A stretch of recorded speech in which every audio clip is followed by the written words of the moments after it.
अच्छा जी, इस्लामाबाद में इस वक्त लॉकडाउन भी चल रहा है और लॉकडाउन से शायद अगला एक जो सेटअप है ना वो चल रहा है। लॉकडाउन की तो समझ आ रही थी, एनर्जी क्राइसिस, और लेकिन ये जो हमारी इस्लामाबाद टॉक्स है जिसमें दुनिया में अमन का मुआहदा कराना है, इस अमन मुआहदे में इस्लामाबाद के शहरी और मैं समझता हूँ पिंडी के शहरी भी तकरीबन रुल गए।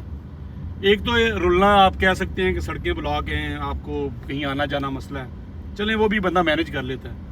लेकिन मुझे नहीं पता कि इस्लामाबाद की इंतज़ामिया ने, मोहसिन नकवी साहब ने या बाकी जो भी थिंक टैंक है उनने क्या सोच के इंतज़ामात किए हैं कि इस वक्त मार्केट में सब्जियों का रेट जो है ना आसमान को छू रहे हैं, और फ्रूट तो आप समझें कि उसका नाम ही ना लें। जो चीज़ आपकी 200-250 रुपये में दर्जन या किलो या 300-400 की किलो थी, वो 700-800 रुपये में, 600 रुपये दर्जन, मतलब आपके डबल से भी अगला रेट चला गया। अब उनसे पूछें तो वो कहते हैं जी हमें तो बड़ी मुश्किल से लेके आते हैं, हम सुबह निकलते हैं तो शाम में वापस लेके आते हैं, मार्केट में मंडी में चीज़ें ही नहीं है। अब कितनी नहीं है, कितनी हैं, अगर मंडी में हैं तो मार्केट में नहीं है। फिर भी अगर इस वीडियो को किसी को यकीन नहीं आता तो उसको चाहिए वो ज़रा मार्केट जाए, और वो ऐसी सामान जो इस्लामाबाद में कोई मेरे ख्याल में आधी दर्जन तो होंगे, वो किधर हैं।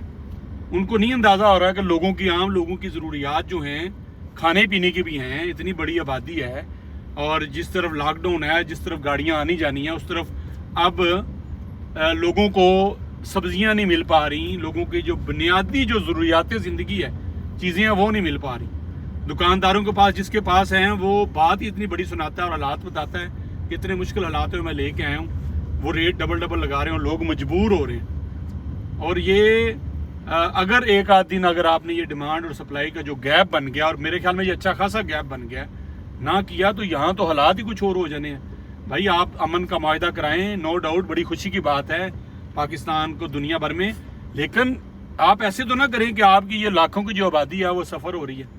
अभी भी हम जिस रोड पे हैं, मेरे ख्याल में अभी मुज़ाकरात दूर हैं, और आपने चूँकि रेड जोन को तो सही दे दी है, उस वजह से इन रोड्स पे रश है, लोग कहाँ से गुजर रहे हैं। बहुत से ऐसे चंक्स हैं, रोड हैं जिनको आप खोल सकते हैं, जहाँ पे आसानी से लोग आए जाएं, मूव करें। जब वफद आएगा तो देखा जाएगा। बहरहाल इसको अपील समझ लें, इसको तनकीद समझ लें, तरकीब व इस्लाह समझ लें। मेहरबानी करें, रहम करें लोगों पे, आम लोगों पे रहम करें। ख़ास लोगों को तो फिक्र नहीं होगी, उनके लिए तो रोटी आप 1000 की कर देंगे वो खा लेंगे। उनको पेट्रोल उनके लिए को 2000 का लीटर भी कर देंगे तो वो फिर भी डलवा लेंगे, उनको इशू नहीं, क्योंकि उनको पता है 2000 का लीटर भी उनने मैनेज कर लेना।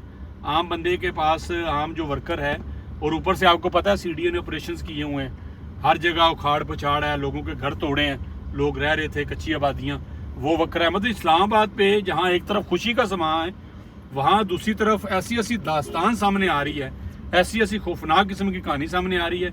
एक मैंने आपको शेयर की कि लोगों को चीज़ें नहीं मिल रही, दूसरी जो मैंने अब शेयर की जो लोगों से मिले कि उनके घर और छत छीन ली, उनका कोई उनको नेमल बदल नहीं था, लोग दहाइयों से रह रहे थे, गलत थे या सही थे, लेकिन उनके लिए कोई इंतजामात। बहरहाल दुनिया भर में अमन ज़रूर कायम कराएं, लेकिन यहाँ पे भी अमन रखें। लोगों को जो ज़रूरियात ज़िंदगी है, जो चीज़ें हैं, जहाँ आसानी हो सकती है वो ज़रूर आसानी दें। शुक्रिया।